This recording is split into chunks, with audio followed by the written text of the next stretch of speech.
چمک تجھ سے پاتے ہیں سب پانے والے، میرا دل بھی چمکا دے چمکانے والے۔ اس کو آپ تھوڑا سا میں آپ کو اس ماحول میں لے کے جانا چاہتا ہوں۔ دین اسلام کی بنیاد اور ابتدا محمد رسول اللہ صلی اللہ علیہ وسلم نے جب لوگوں کو کہا قولوا لا الہ الا اللہ، لوگوں کو کہو اللہ ایک ہے، نہ صدیق اکبر ابھی تک داخل ہوئے تھے، نہ عمر فاروق، نہ عثمان غنی، نہ حیدر کرار، کوئی بھی نہیں۔ نبی کریم علیہ السلام تنے تنہا اکیلے مکہ میں حضور نے یہ نعرہ بلند کیا، اور پھر کس طرح اللہ رب العالمین کے پیارے حبیب نے لوگوں کے دلوں کو جگمگایا، تو کوئی صدیق اکبر بنا، کوئی فاروق اعظم بنا، کوئی عثمان غنی بنا، کوئی حیدر کرار بنا، کوئی بلال حبشی بنا، کوئی ابو ہریرہ بنا۔ یہ ساری کی ساری چمک، ساری کی ساری دمک، ساری کی ساری رونقیں، ساری کی ساری رونائیاں، یہ ساری کی ساری دنیا کی بہاریں، یہ محمد الرسول اللہ صلی اللہ علیہ وآلہ وسلم کے دم قدم سے ہیں۔ یہ اللہ رب العالمین کا خصوصی فضل ہے اور خصوصی کرم ہے۔ اور یاد رکھیے، جس کا حضور کے ساتھ جتنا تعلق رہا ہے، اللہ رب العالمین نے اس کو اس حساب سے نوازا ہے۔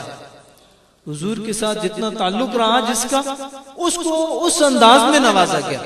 میں آپ کو ایک نعت کے لکھائی جو ان کی بات کروں تو یہ آپ نے نعت مشہور سنی ہوگی، بلغ العلا بکمالہ کشفت الدجی بجمالہ حسنت جمیع خصالہ صلو علیہ وآلہ۔ تعلق کی بنیاد پہ جس کا حضور سے جتنا تعلق رہا، پیارے مصطفیٰ کریم علیہ السلام نے اتنا نوازا۔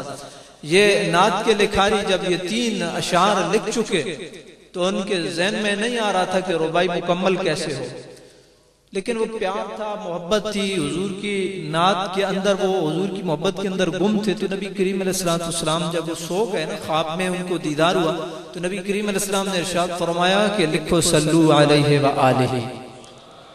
اپنا اپنا ذوق، اپنا اپنی لگن، اور جنہوں نے حضور سے چمک پائی ہے نا، پھر ان کا مرتبہ اور مقام دیکھنا ہو تو قرآن ان کے بارے میں کیا کہتا ہے؟ قرآن کہتا ہے رضی اللہ عنہم ورضوا عنہ، اللہ ان سے راضی، وہ اللہ سے راضی، اللہ ان سے راضی، وہ اللہ سے راضی۔ یہ سارے وہ ہیں جنہوں نے حضور سے براہ راست چمک پائی۔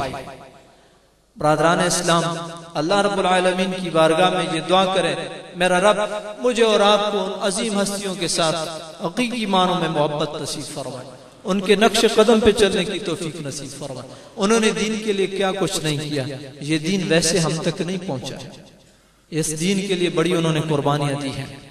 میں آپ احباب کی سمع خراشی کر رہا ہوں، ہمارے بزرگ مہمان قبلہ پیر سید حسین الدین شاہ صاحب، وہ ہمارے پڑوس میں ایک ساتھی جو ہیں ان کے گھر میں پہنچ چکے ہیں، اور ان کے ساتھ ساؤتھ افریقہ سے مہمان ہیں، کم و بیش میرے خیال میں 8 سے 10 ساتھی ہیں جو ساؤتھ افریقہ سے آئے ہیں۔